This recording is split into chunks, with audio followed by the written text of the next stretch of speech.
स्वागत है दोस्तों स्टडी फॉर यूपीएससी में। हम लोग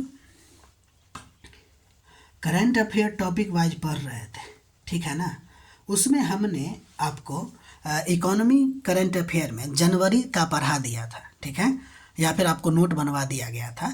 अब हम लोग फरवरी 2025 का पार्ट 1 देखेंगे, जिसमें पहला टॉपिक जो आपको चर्चा में है वो है आपको विदेशी मुद्रा प्रबंधन अधिनियम यानी फेमा, FEMA, ठीक है। देखिए ये चर्चा में क्यों था, तो देखिए क्या हुआ कि प्रवर्तन निर्देशालय यानी कि ईडी जो है वो हाल ही में 600 करोड़ रुपया के क्रिप्टो करेंसी, ठीक है ना, धोखाधड़ी के मामले में फेमा के तहत कई शहरों में आपको क्या किया है कि तलाशी लिया है। तो इस कानून के तहत ना उसकी जांच शक्तियों का उजागर किया है, ठीक है, यानी ईडी के जांच शक्ति का उजागर किया है, ठीक है।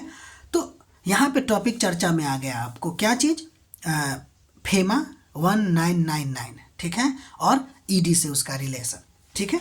देखते हैं तो अगर फेमा के बारे में पूछा जाएगा कि ये क्या है, तो भारत में ना फॉरेक्स एक्सचेंज से जुड़े हुए लेन देन को ये क्या करता है भाई, मैनेज करता है और रेगुलेट करता है, ठीक है।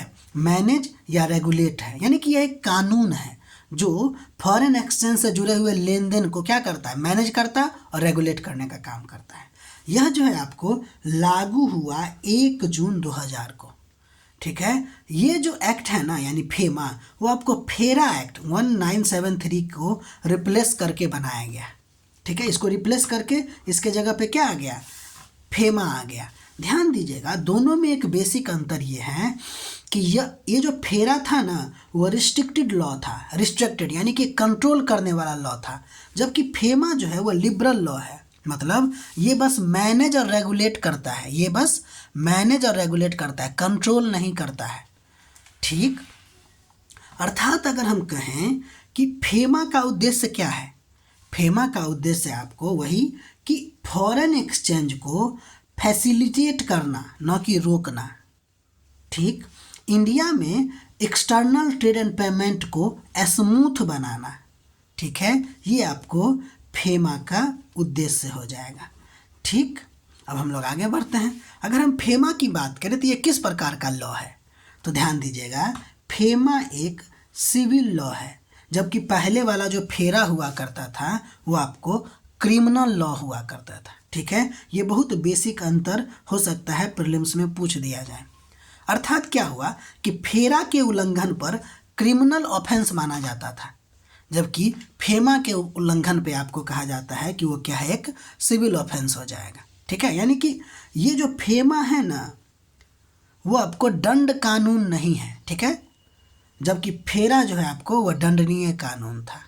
अब आगे बढ़ते हैं, इस पॉइंट को भूलिएगा नहीं। अगला नंबर देखते हैं, क्या फेरा भारत से बाहर, फेमा जो है भारत से बाहर भी लागू हो सकता है क्या, तो हम लोग कहेंगे यस, ये जो फेमा है वो भारत से बाहर भी लागू हो सकता है अगर वो ऑफेंस जो है इंडियन सिटीजन या इंडियन कंपनी से जुड़ा हुआ है, ठीक है। अगर हम फेमा और ईडी का रिलेशन देखें तो देखिए फेमा को जो है वो प्रवर्तन निर्देशालय यानी ईडी के द्वारा ही इन्फोर्स किया जाता है, यानी कि लागू किया जाता है, ठीक है। कुछ बात याद रखिएगा, ये हमेशा पीटी में देखने को मिलता है कि ये जो ईडी है ना वह सिर्फ फेमा को ही लागू नहीं करता, ठीक है ना, और भी लॉ को इन्फोर्स करने का कोशिश करता है। जैसे फेमा बता ही दिए, इसका नेचर भी आपको बता दिए, सिविल लॉ है। उसके बाद PMLA है ना, prevention of money and laundering, prevention of money laundering act है ये 2002 का, ये एक प्रकार का क्रिमिनल लॉ है। इसको भी आपको कौन देखता है, ईडी ही देखता है। इसके अलावा एक इकोनॉमिक ऑफेंडर है जिसका नाम है FEOA 2018 का कानून, ठीक है, इसको भी ईडी देखने की कोशिश करता है, ठीक है। ये सब जो हम आपको पॉइंट बता रहे हैं वो बहुत वैलिड पॉइंट सब है, ठीक है। इस सब पॉइंट को भूलिएगा नहीं और इसका नोट बनाते रहिएगा। यहाँ से आपको सवाल ज़रूर देखने को मिल सकता है। पूछने का तरीका उसका यही होता है कि फेरा जो है वो क्या है, दंडनीय कानून है क्या, तो आप लोग को बताना होगा नहीं, ये दंडनीय कानून नहीं, ये सिविल कानून है, ठीक है। अब आगे बढ़ते हैं। अगला नंबर टॉपिक चर्चा में था जिसका नाम था करेंसी स्वैप यानी कि मुद्रा स्वैप। देखिए क्या हुआ कि RBI ने हाल ही में पूंजी बहिर्प्रवाह या बहिर्वाह और मूल्यह्रास के दबाव के बीच में तरलता संबंधी चिंताओं को दूर करने और रुपया को स्थिर करने के लिए 10 अरब डॉलर रुपये का क्या किया है, करेंसी स्वैप या डॉलर रुपया स्वैप को नीलामी को क्या किया है, आयोजित किया है। यहाँ से आपको एक बात तो समझ में आ गया होगा कि करेंसी स्वैप का उद्देश्य क्या था, तो तरलता संबंधी चिंताओं को दूर करना, यानी कि तरलता को समायोजित करने के लिए, और साथ ही साथ आपको क्या कहते हैं उसको, रुपया की स्थिरता को दूर करने के लिए, यानी कि रुपया की स्थिरता करने के लिए। ठीक है, अब हम आगे बढ़ते हैं, करेंसी स्वैप के बारे में पढ़ते हैं। तो ध्यान दीजिए, करेंसी स्वैप क्या होगा, तो एक प्रकार का समझौता है जो दो केंद्रीय बैंकों के बीच में होता है। ठीक है, और होता क्या है कि एक जैसा मुद्रा नहीं बल्कि अलग अलग मुद्रा, जैसे वहाँ लिखा था ना डॉलर और रुपया का आदान प्रदान करते हैं, और तय समय के बाद उसका एक मैच्योरिटी पीरियड होता है, उसके बाद उसी दर पे, जिस दर पे आज हुआ है उसी दर पे वापस बदल देते हैं। यानी यह एक प्रकार का टेम्पररी एग्रीमेंट होता है। ठीक है ना, आप हमको अपना वाला रुपया दीजिए, हम आपको अपना वाला रुपया दे देंगे। ठीक, इसका उद्देश्य क्या होता है, तो फॉरेक्स लिक्विडिटी को बढ़ाना, भूलिएगा नहीं, बैलेंस ऑफ पेमेंट के संकट से निपटने के लिए, डॉलर पर डिपेंडेंसी को कम करने के लिए, और फाइनेंशियल स्टेबिलिटी को बनाए रखने के लिए। ये तो बहुत वीवीआई पॉइंट हो जाएगा। ठीक है, क्वेश्चन यहाँ सबसे देखने को मिल सकता है। यहाँ पे वही बताया गया है जितना क्वेश्चन पूछा जा सकता है। ठीक है, अगला देखिए, क्या करेंसी स्वैप जो होता है वो आपको शॉर्ट टर्म के लिए होता है या लॉन्ग टर्म के लिए होता है, और क्या ये अपने भारत में डोमेस्टिक मॉनेटरी पॉलिसी है या फिर इंटरनेशनल वाला होता है, वो सब देखिए। अगर हम करेंसी स्वैप की बात करेंगे तो ये मिड या लॉन्ग टर्म एग्रीमेंट होता है। ठीक है ना, मिड या लॉन्ग टर्म एग्रीमेंट होता है, इस बात को भूलिएगा नहीं। और साथ ही साथ यह एक अंतर्राष्ट्रीय समझौता होता है, न कि आरबीआई के मॉनेटरी पॉलिसी का हिस्सा। देखिए, आरबीआई का जो मॉनेटरी पॉलिसी है उसके तहत भी हम लोग अभी हालांकि मनी एंड बैंकिंग चैप्टर पढ़ ही रहे हैं, और उसमें आपको बताया गया है कि बैंक रेट क्या होता है।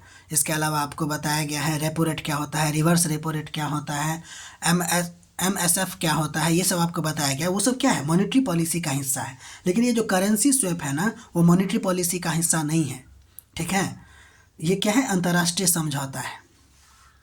ध्यान दीजिएगा, एक क्वेश्चन यहाँ भी पूछा जाता है कि ये जो हम अदला बदली करते हैं तो क्या इससे फॉरेक्स रिजर्व बढ़ता है क्या, तो ध्यान दीजिए, टेम्पोररी है ना, एग्रीमेंट है ना, तो इससे आपको फॉरेक्स रिजर्व नहीं बढ़ता है।